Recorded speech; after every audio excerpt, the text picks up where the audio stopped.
Welcome into the recap of the Cubs' 10-7 victory over the White Sox at Guaranteed Rate Field on Wednesday evening. I'm David Kaplan. It's brought to you by Chevy Drive, Chicago.com, your Chicagoland Chevy dealers. Before we get to how tonight's game shook out, breaking news that's just crossing now. The White Sox have traded Lucas Giolito and Reynaldo Lopez to the LA Angels for their second and third ranked prospects, a catcher who's 20 and a left-handed starting pitcher at Class AA. Again, Giolito and Reynaldo Lopez to the LA Angels.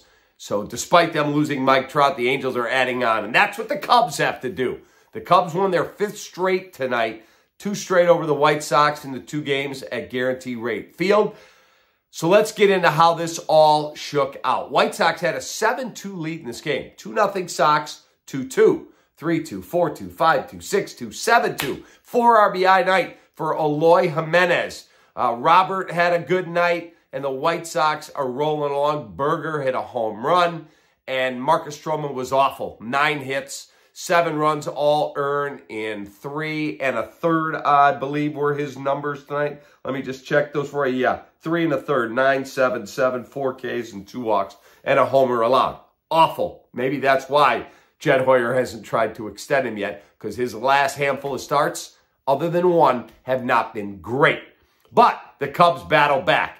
In the 5th inning, the Cubs get 6 runs and really didn't smack the ball all over the ballpark. There were a couple of huge key plays. 6-run 5th inning, 12 men bat. So Lance Lynn, I think, made his final start for the White Sox. I think he's the next one to go. And Lance Lynn wasn't great tonight either. Not quite as bad as Stroman, but 4 2/3, 7 hits, 7 runs, all earned, 5 strikeouts, 2 walks, did not allow a long ball. But Joe Kelly comes in relief of Lance Lynn. Ball game on the line as the Cubs have crept back. Morrell had a big hit. Joe Kelly's command was flat out pathetic. You Sox fans, I empathize with you. What you watched tonight was a microcosm of the garbage baseball you watched all season long. All of a sudden, Joe Kelly's hitting this guy, walking that guy, and then the key play of the game, our 4 seasons, heating, air conditioning, plumbing, and electric, key play in the game, a strikeout of Miles Mastrobuoni to end the 5th, except, oops, it's in the dirt. It hits the shin guard of Seby Zavala, and there's no way he could have caught it. Bounces away. Here comes a run in. Kelly then ends up walking in a run to give the Cubs the lead. And then Happ and Bellinger hit home runs. And for Cody, that one hasn't landed yet. Happ's was a bomb, but Cody's way up and way out.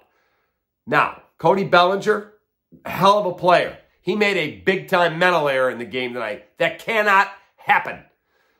2 outs, 2-2 count, man on first. They pick him off. Pitch to the batter.